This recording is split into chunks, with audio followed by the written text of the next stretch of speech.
happy. I am happy. I have a dream. I got a dream. One day. We gonna work it out. One day. We gonna work it out. One day. We gonna work it out. I have a dream. I got. The purpose of School Without Walls Foundation is to create an environment of learning that requires applying real-life applications to the material. School Without Walls is an expeditionary school, which means they focus on discovery learning through student-centered lessons, cross-curriculum lessons, interaction with real-world people, professions, and places. School Without Walls is also a place where students demonstrate their learning via portfolio. Education is much more than a test score. Walked into your classroom in the middle of the day, your art classroom, what would they see in this classroom that might be different than all the other Rochester City schools? Well, there's a lot of integration, which happens in other Rochester City schools as well. But What do you mean by integration? Integrate, because I'm an art teacher, integrating art into all core subjects, or Okay, so core like- subjects into art. So like cross-curriculum Yeah, type of things? a lot of cross-curriculum stuff. It's okay. In actually every classroom, it's not just art and everything else, but the science teacher works with the social studies teacher, and we all try to combine so that there's a stronger learning component going on. In my room specifically, there's lots of things going on at one time, lots of projects out, and you can, I think, see the cross-curricular component really readily. It's easy to understand why this relates to that. Now, I'm looking around the room, and I see what looks like a lot of art based on science, and you showed us some projects. Can you just talk briefly about something that you're working on now? Currently? Sure. Myself and the health teacher have actually combined to teach a 20-week art health course. So everything that they're learning and it's 9th grade, so everything they're learning, they would be learning in 9th grade art as well as health. So it's combining the two.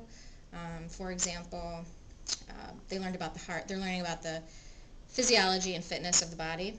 So they learned about the heart, and then they learned how to draw anatomically correct drawings of the heart. They're doing sculpture, and they're learning how to put muscles on them and where the muscles go in the body. So the movement of the body and how to create a sculpture using wire and clay, and then adding the muscles to it. Nice, So. nice.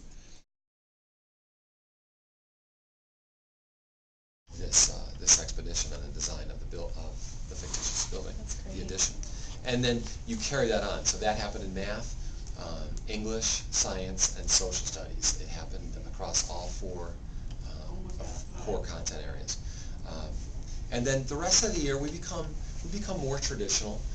We got out of the building a lot during the expedition. They won't be out of the building quite as much.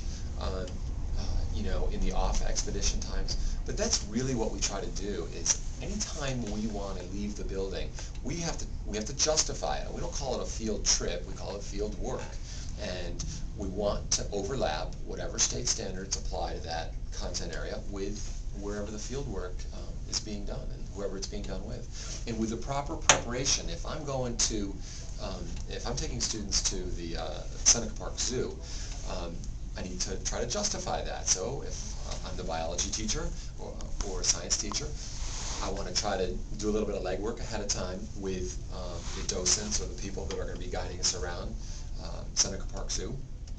And again, see where the overlap is between New York State standards and what the zoo and the people who work at the zoo have to offer. Students at School Without Walls are evaluated in a unique way. It's not just a letter grade. Students are assessed on both their academic performance and growth, as well as their behavior.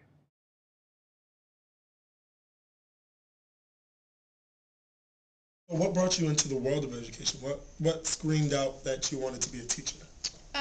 Well, I've always liked working with kids, and growing up, I really enjoyed art. My art programs weren't always that strong, so I felt that maybe if I got involved in it, I could really help art become more of a part of education, because I think it's such an important part of kids' learning. Yeah, definitely. Yeah. So, in your art classroom, how do you assess your students? I assess mostly by rubric, and we here at School Without Walls grade on a worker, citizen, scholar mentality. So I grade them across those three areas as well, and so the rubrics are always tied to that. Now, can you talk a little bit about the grading policy here at School Without Walls? I know you guys I'm assuming you guys still do the evaluation Yep. type of form. Can you talk a little bit about that? Sure. We grade, as I said, on worker, citizen, scholar in every core subject, and then we also have extended class, which is like a homeroom. And basically, they don't have number grades. We don't have number grades here. We do check plus, check minus, and you are basically passing or failing. Gotcha.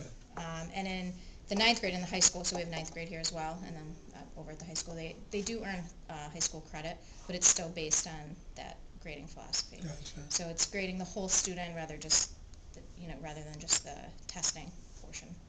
Are there portfolios here at School Without Walls? Yes, we do. We have twice a year, mid-year for midterms, and at the end of the year for finals.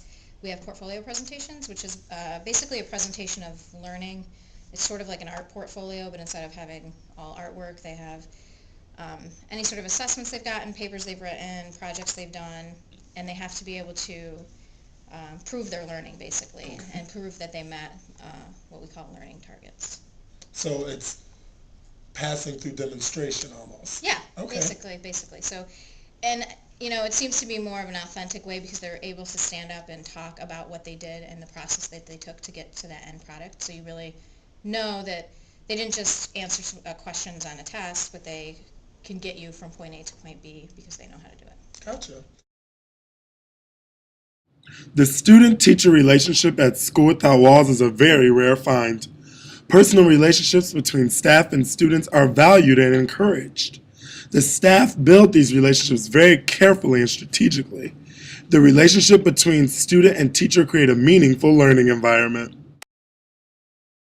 I don't know if I'm going too far off track here, but in every teacher here, every core class teacher here has an extended class, which Brandon might have told you about. It's kind of a big homeroom, a long homeroom.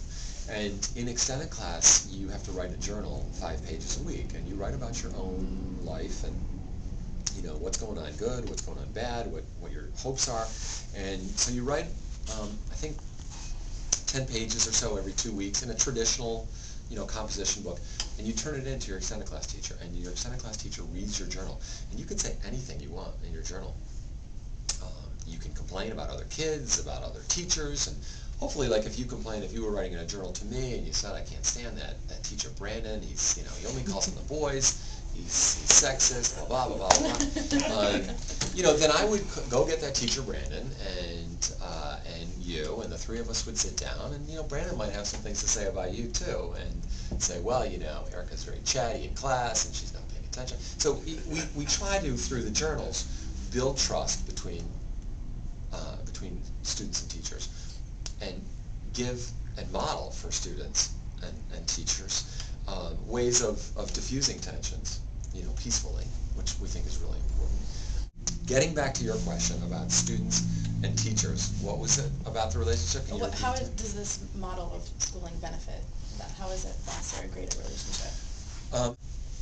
One way it helps is for students to understand that some of us teachers see ourselves as students, and that when I'm with an architect or with an engineer or with a lot of the experts outside of this building, that I become, I'm one of them in many ways, and I'm learning, and I hope that, I'm speaking as a teacher now, I hope that students see my curiosity when I'm placed in front of an expert. And, excuse me, so when students see my curiosity, I think it helps bond us together, and I hope that it helps students feel comfortable being curious, because honestly, not a lot of our kids, sometimes kids can be curious but be afraid to show their curiosity. They'll be afraid to, not look smart in front of their peers, and we really want to encourage. So leaving the building when I'm asking questions, I think it sometimes empowers other students to do that, and then hopefully it snowballs from there. So that's one way that it helps a student-teacher relationship. The things that School Without Walls accomplishes year after year brings hope to Rochester. I am happy. I am happy. I have a dream. I got a dream. One day we gonna work it out. One day we gonna work it out. One day we gonna work it out. I have a dream. I got a dream. One day we gonna work it out. One day we gonna work it out. One day